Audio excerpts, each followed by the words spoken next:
அந்த பொண்ணு அங்கேருந்து வந்துச்சு, இங்கிலீஷில் சொன்னிச்சு, mister Kalimurthy, this is not a game of chance, this is a game of skill. இது ஒன்றும் குளிக்க போட்டு சீட் எடுக்கிறது இல்லைடா, யாருன்னு திறமையினுடைய அடிப்படையில் முடிவு பண்ணுறது. உனக்கு திறமை இருந்தால் வா திரும்ப சொல்லுச்சு.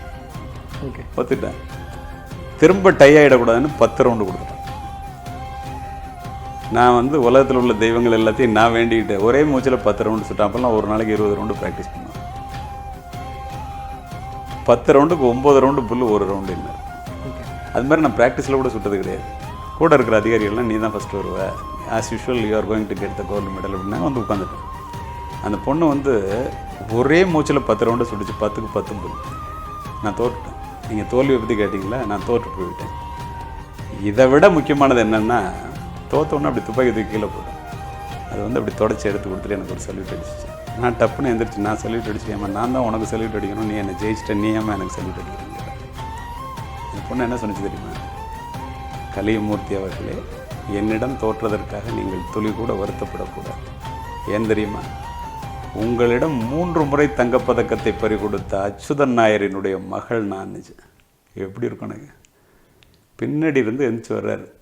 6 ரவுண்டு ஃபயர் பண்ணணும். புல்லில் அடித்தா 5 மார்க், இன்னரில் அடித்தா 3 மார்க், அவுட்டரில் அடித்தா 2 மார்க். ஒவ்வொரு தடவையும் நான் தங்கப்பதக்கம் வாங்கும்போது கடைசியில் நாக் அவுட் சிஸ்டத்தில் எல்லாரும் அவுட் ஆகிடுவாங்க. எனக்கும் ஒரு குறிப்பிட்ட மனிதருக்கும் தான் போட்டி. தொடர்ந்து 3 ஆண்டுகளும் இருக்கும். ஒரு தடவை போட்டியில் கலந்துக்கிட்டிங்கன்னா அடுத்த கன்சிக்யூட்டிவாக 3 இயர்ஸ் போகக்கூடாது. ஓகே, அடுத்தவங்களுக்கு சான்ஸ் கொடுக்கணுன்ட்டு கோல்டு மெடல் வாங்கினா. ஸோ இப்படிலாம் இருக்குது. புலனாய்வுலேயும் அப்படி தான், எல்லாத்துலேயும் அப்படி தான். அப்படி போகும்போது இந்த ஒவ்வொரு தடவையும் ஒரு அரை மார்க் 1 மார்க்கில் நான் ஜெயிக்கும்போது நான் கோல்டு மெடல் வாங்குவேன். சில்வர் மெடலில் அச்சுதன் நாயர் அப்படின்னு சொல்லி கேரளாலேருந்து வர்ற ஒரு மிகப்பெரிய அதிகாரி வாங்குவார். என்னை விட வயதில் மூத்தவர், அனுபவத்தில் மூத்தவர், திறமையில் அதிகமானவர். ஆனால் அதில் ஏதோ ஒரு அரை மார்க் 1 மார்க்கில் நான் ஜெயிப்பேன். அப்போ நான் ரொம்ப அலட்சியமாக பார்த்துட்டு போவேன். அவர் அதை பற்றி ஒன்றுமே பேச மாட்டார், அப்படியே குமிஞ்சிட்டு பேசாமல் போயிடுவார். 4வது தடவை போகும்போது எல்லோரும் அவுட் ஆகிட்டாங்க. நாக் அவுட் சிஸ்டத்தில் நான் மட்டும் இருக்கேன். யாரோட போட்டி போட போகிறோன்னா, ஒரு பொண்ணு வந்து நின்றுச்சு, நான் தான் அப்படின்ட்டு. கேரளாலேருந்து வந்த ஒரு காவல்துறை உயர் அதிகாரி.